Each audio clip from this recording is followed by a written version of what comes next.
Hai Sobat YouTube, kembali lagi dengan Nonton Channel. Pesatnya perkembangan industri pesawat terbang setelah Perang Dunia II membuat sejumlah negara menyiapkan lahan khusus. Lahan ini digunakan untuk menyimpan sampah pesawat atau pesawat-pesawat yang sudah tidak layak terbang. Ada pesawat yang sama sekali dinyatakan mati dan dikubur selamanya. Namun, ada kalanya pesawat bangkit dari kubur untuk dimanfaatkan lagi. Berikut ini 5 kuburan pesawat paling legendaris di dunia. Namun sebelum lanjut, jangan lupa untuk klik tombol subscribe dan aktifkan tombol notifikasinya untuk mendukung channel ini. Davis Montana. Aslinya bernama AMARC yang terletak di Pangkalan Udara Davis Montana, Tucson, Arizona. Inilah kuburan pesawat terbang terbesar di dunia. Ribuan bangkai pesawat dari zaman tempo dulu hingga zaman modern ada di sini. Tempat ini memiliki kelembapan rendah dalam kisaran 10% sampai 20% curah hujan lebih sedikit. Struktur tanah alkali keras dan berada di ketinggian 2.550 kaki di atas permukaan laut. Kondisi ini sangat cocok untuk membuang pesawat terbang yang sewaktu-waktu bisa diambil kembali bagian-bagiannya untuk dimanfaatkan. Awalnya, pesawat penghuni kawasan ini adalah pesawat milik Angkatan Udara Amerika Serikat. Pada bulan Mei 1946, lebih dari 600 B-29 Support Fortress dan 200 C-47 Skytrans di kawasan ini harus dikubur di sini.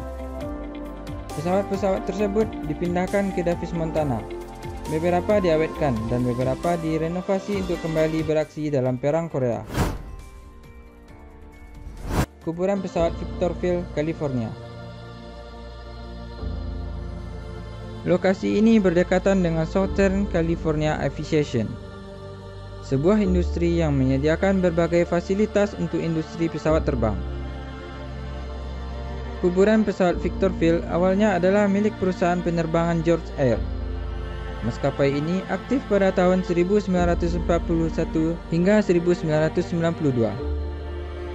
Lokasi ini kemudian didesain menjadi bandara untuk Sekolah Penerbangan Angkatan Udara Amerika Serikat pada Juni 1941 dan ditutup pada akhir Perang Dunia Kedua.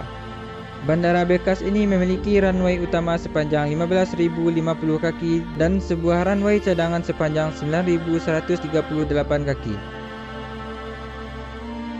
Kini, selain menjadi tempat bagi perusahaan penerbangan, lokasi ini juga menjadi tempat pembuangan pesawat-pesawat bekas yang sudah tidak layak terbang. Bandara Phoenix Goodyear, Arizona. Bandara ini dibangun selama Perang Dunia Kedua sebagai fasilitas udara Angkatan Laut, NAF Litchfield Park. Kemudian, statusnya ditingkatkan menjadi Stasiun Udara Angkatan Laut dan berganti nama menjadi NAS Litchfield Park. Peran utama bandara ini setelah akhir Perang Dunia Kedua adalah menyimpan dan pelestarian pesawat-pesawat usang milik Angkatan Laut Amerika Serikat. Pada tahun 1968, semua Departemen Pertahanan berkonsolidasi untuk memindahkan penyimpanan pesawat ke Davis Mountain AFB di Tucson dan NAS Litchfield Park ditutup. Pemerintah kota Phoenix kemudian membeli bandara ini untuk dimanfaatkan sebagai bandara komersial. Meski begitu, sisa-sisa bangkai pesawat bekas masih tetap ada di bandara ini. Central Aerodrome Moskow, Rusia. Bandar udara ini dibangun pada 17 Juni 1910. Lokasinya berdekatan dengan lapangan terbang Kodianka. Dana pembangunan bandara ini adalah sumbangan swadaya para penggemar penerbangan. Fasilitasnya meliputi landasan pacu dan 6 hanggar untuk pesawat kecil.